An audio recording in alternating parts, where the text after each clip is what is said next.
Gem Glow. The Cookie Cat rap song that Steven sings was made on a Nintendo Game Boy. Laser Light Cannon. Discounting the pilot, this is the first episode to be produced. Cheeseburger Backpack was the second episode to be produced, and Gem Glow is actually the third one. If every pork chop were perfect, we wouldn't have hot dogs. Cheeseburger Backpack. This is the first episode where the main setting is not Beach City, as most of the episode took place on the Lunar Sea Spire. To get a breakfast.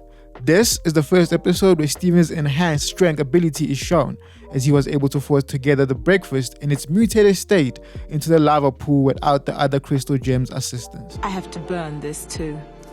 Frybar.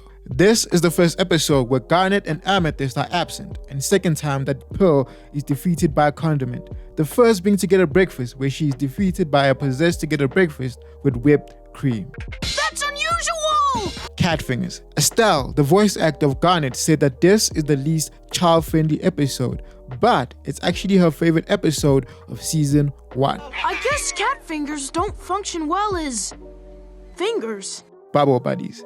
Animation mistake. Steven places the glow bracelet on Connie's left arm.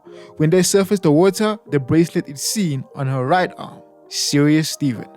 Inside the strange maze, before Steven causes it to flip over, there are murals depicting the traps that lie within the maze, as well as a picture of Rose Quartz battling with what looks like a diamond. Shh, just look at him.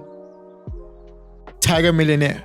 The poster of Steven and Amethyst was drawn by Nick DeMaio's daughter, according to Steven Universe Art and Origin. Nick DeMaio is the animation director for Steven Universe. Steven's lying. The window to the right side of the beach house appears to be missing once Pearl announces that the Desert Glass was rebuilding its castle. You're not lying, are you? Arcade Mania. One of the arcade cabinets was of Lakewood Plaza Turbo, a Cartoon Network pilot to OKKO Let's Be Heroes, created by Ian Jones Quartley, the creative director on Steven Universe. Giant Woman. When Amethyst accidentally knocks Steven off of the floating platform, he briefly turns into the simplistic render used after Garnet's complicated explanation of how she summons her gauntlets in Gem Glow. So many birthdays.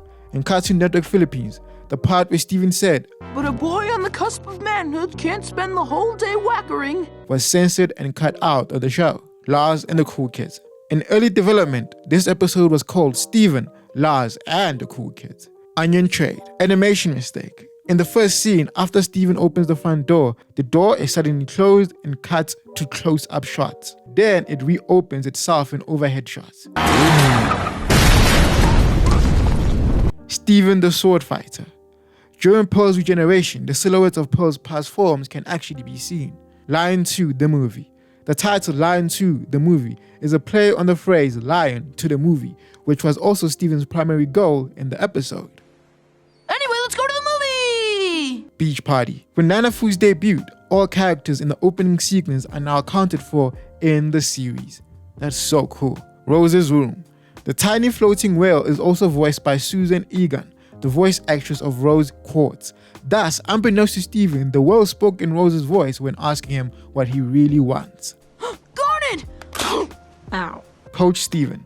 This episode was actually released in South Korea, Canada, Latin America, India, and Bangladesh way before released in the United States. Talk about being late to the party. Joking victim. It is revealed through the storyboards that Petey Fryman and Mr. Fryman were said to appear in this episode with speaking lines, but their scene is cut due to time. You mean you don't make them here? No, not since the accident. Steven and the Stevens. Greg Universe and Yellowtail were seen together for the first time, both having the same voice actor, Tom Scoblin. Monster Buddies. This episode marks Larimer's first appearance, An Indirect Kiss. In many countries, the episode's title was changed from An Indirect Kiss to Steven's Power to make it sound less suggestive of a kiss. You don't have healing tears. You'll never have any real magic powers, and we don't want anything more to do with you. Mirror Gem. This marks the second time Pearl uses her dance to summon an item from a gem. This dance was first seen in Lars and the Cool Kids episode, Ocean Gem. According to Ian Jones Quarty, this episode was believed to be the last episode of the whole series due to the show not being renewed at the time. House guest. At the end of the episode where Steven is in bed, you can see the cover of a volume of Sailor Moon, depicting the main character, Usagi Tsukino. It's nice to know that the boy knows peak. There's no need to be so pathetic. Space race. Pearl's space uniform has a pink diamond on it. This could be leftover from the time when Pearl served Pink Diamond. That's some nice foreshadowing. Secret team. Animation mistake. When Garnet picks up her drink in the pizza shop, it's full. After she takes a sip and sets it down, it's half empty. But in the next frame, it's full again. Island Adventure. This is one of the most heavily censored episodes in foreign countries for Steven Universe. The entire scene of Lars and Sadie's exaggerated kiss was replaced with a shot of Lars crying. Sadie forcefully pushing the sharpened stick deeper into the invisible corruption when she realizes it didn't die from her initial stab was cut. The scene where Sadie slaps Lars and says, "You kissed me on the mouth," was also cut. You trapped me on an island so you could come on to me. Keep Beach City weird. The television network call sign seen in the lighthouse, KBCW, is a real channel, being a CW affiliate in the San Francisco Bay Area. Fusion Cuisine. The episode was originally named Fusion Crime, but was changed to Fusion Cuisine. Sounds weird, and I'm so glad they actually changed it. No dinner for 1,000 years. 1,000? Garnet's Universe. After Garnet's training, the Korean symbols that appear on the background are Hangul for Min, which means beauty and beautiful woman. Watermelon Steven. For the first time, a different ending song is played at the end of the episode that mainly utilizes percussion instruments. Lion 3 straight to video. It was revealed that the episode was originally going to be Greg filming Rose. However, Joe Johnston and Jeff Liu pitched the idea of being reversed because she was so fascinated by him and so in love with him.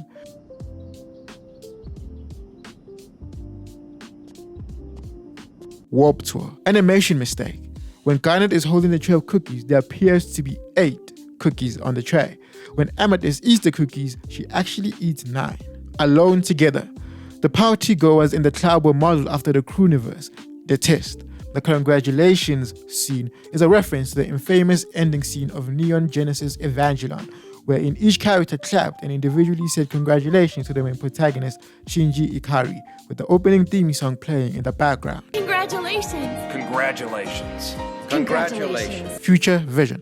Steven making a sandwich of lettuce, sliced cheese, and mayonnaise is a reference to one of Rebecca Sugar's well-known animated short, Singles. The short is about a character who experienced extreme anxiety, which may be a reason the short is referenced in this episode. The book series that Steven likes, The No Home Boys, is based on the children's book series, The Hardy Boys, and The Boxcar Children.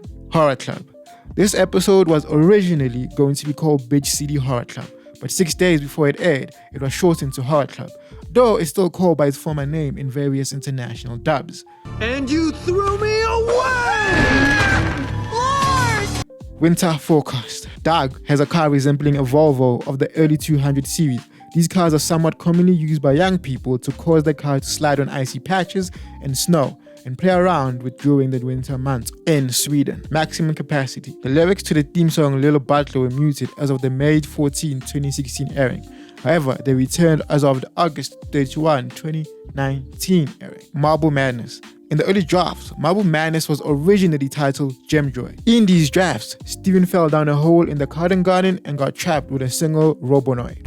There appears to be an infestation of Stevens. Rose's Scabbard. The episode was originally going to be named Rose's Secrets. The message. It is seen from inside the van that Craig possesses many records, one showing the 1977 cover of Queen, News of the World album. Political Power. This is the first episode to not have a song as the ending theme. Instead, there is only static. Opal's outfit has changed since her last appearance due to Pearl's regeneration. She now has her bow. Jailbreak. There was some controversy when this episode first aired in France. This is because the song Stronger Than You was incorrectly translated at first. The song had been translated to make it a song of Ruby and Sapphire's friendship rather than their relationship. This caused outrage among French fans of the show, believing the change in meaning to be a form of homophobic censorship. However, it actually appeared to be a simple error in translation. The French version of the song was redubbed to retain the original meaning.